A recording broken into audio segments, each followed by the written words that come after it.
So hello guys. Uh, tuturo ko sa inyo kung paano mag-install ng Piconnect OS sa virtual machine natin. Ayan. So una-una punta mo tayo sa docs.piconnect.com na sa documentation nila. Then punta tayo sa install in virtual machine. Ayan.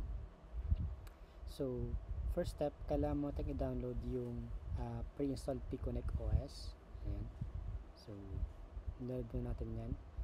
Hanapin natin yung virtual machine, tapos yung Piconnect version 2.4.6.0. Ayan. So download nyo lang yan. So once downloaded, i-unzip nyo yung file. So once na-unzip nyo yung file, punta tayo sa next step natin is download yung VirtualBox. Ayan. So piliin nyo lang kung ano yung operating system nyo.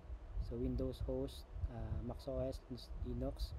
So kung Windows host, download nyo lang yung package for Windows. Ayan.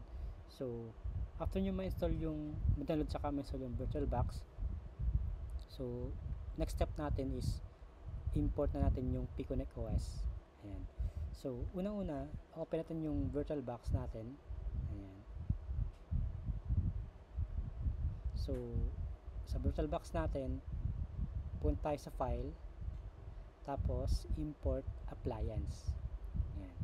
So local file system, then click natin tong choose a virtual appliance file to import. Ayan.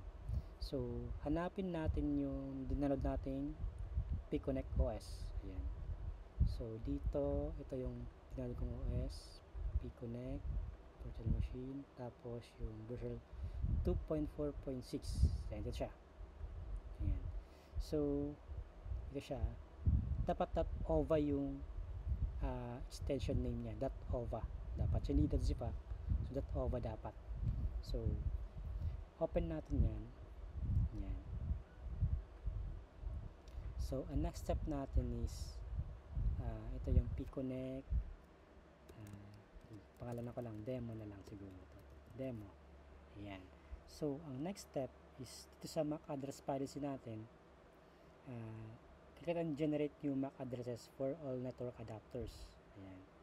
So once generated yung MAC address natin for all network adapters, import natin siya. Ayan. Import. Hintayin natin matapos.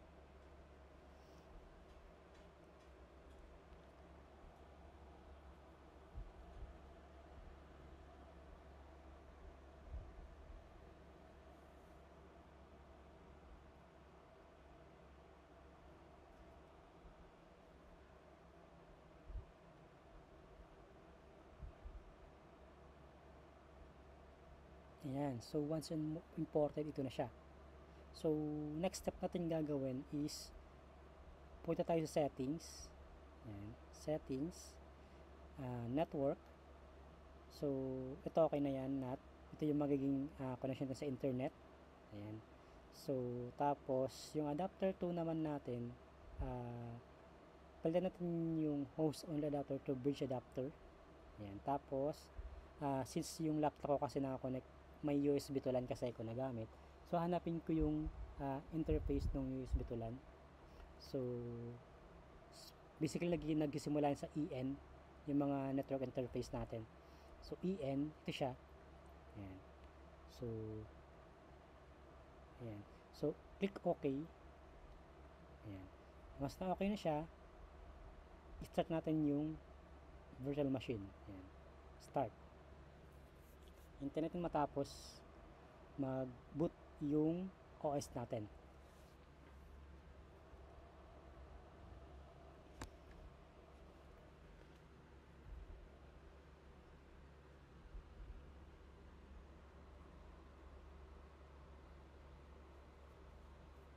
Ayan, so booted na siya guys.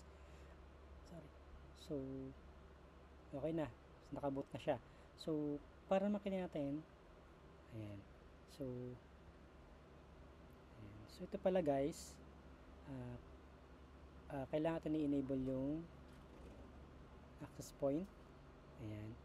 So, dito, punta tayo dito sa may ano. Then, allow all. Yan. Para makita niya yung access point. Ayan. So connect tayo sa wifi. Ayan. Sa wifi natin. Ayan. So, connect tayo dito. Ayan. So, sign into network. Ayan. So, connect natin. Check natin yan. Ayan. Ayan.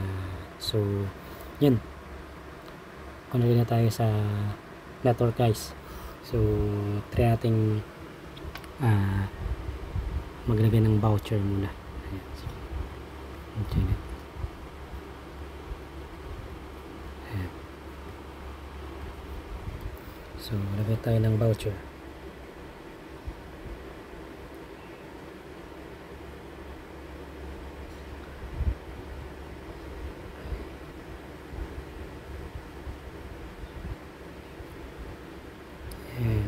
Ayan guys, so connect tayo. May internet tayo. P-Connect connected. Ayan. So, to access guys yung admin portal ni P-Connect. So, punta lang tayo sa browser natin. Ayan. So, type lang natin pi.connect ayan /fh. Ayan. Ayan. Ito yung, so, ang default password guys is password. All small letter. Ayan. Ito yung mag-login. Ayan.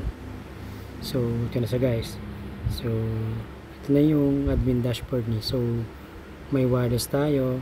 May interfaces. Ayan.